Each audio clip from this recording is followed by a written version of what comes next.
The longer this went on, the worse it became. Every option we had tried had failed. It was going to end badly for us.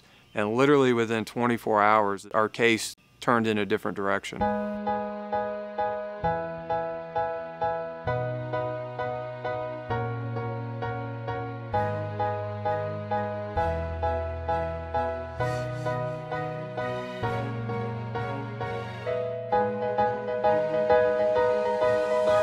My name is Rob Latham. I'm the president of the List Company Incorporated in Greenville, South Carolina. We're an internet retail business. The majority of the product that we sell in our business is product that's made in America. We sell direct to consumers. We also export to other markets, and the majority of the product that we export is American products.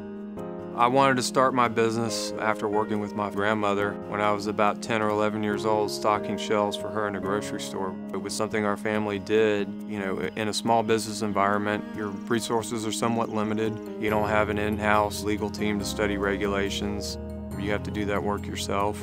The issue that came up about a year after we started the business, we had a private label brand of equipment that we were importing, had labels on them that the EPA determined didn't meet their standards. The issue they had was over the term non-removable, whether or not our labels met their definition of non-removable. We thought that the labeling issue was going to be very easily resolved.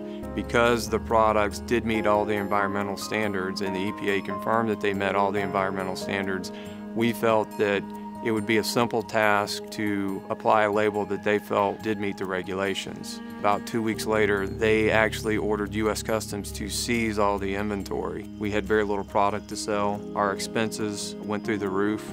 It was life and death for our business.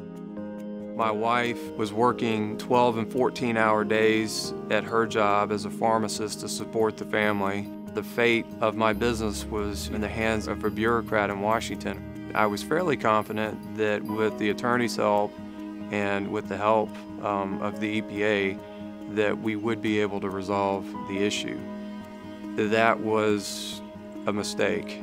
I started cold calling people, and that eventually led me to the Small Business Administration and to the Office of the Ombudsman. Congress created the Office of the National Ombudsman for America's small businesses to have a place to go in the federal government when they believe that they've been treated unfairly by a federal agency or have received excessive regulatory actions. There were concerns about unfairness in the regulatory process, so immediately we sought out the federal agencies to seek a high-level review of what the regulators in the field were doing. Our case turned in a different direction.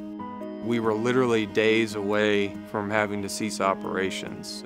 The role of government is not to create wealth. The role of government is to create an environment where the entrepreneurial spirit can flourish.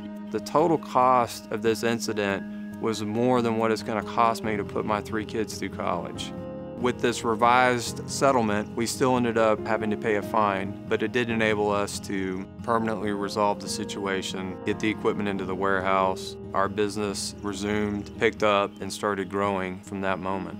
He was definitely our advocate. He was aggressive in how he dealt with the regulator because he understood that this issue was beyond the scope of what the regulations were intended to do. Regulation should be effective, not excessive, and that's what we're seeking out to ensure that it wasn't excessively enforced.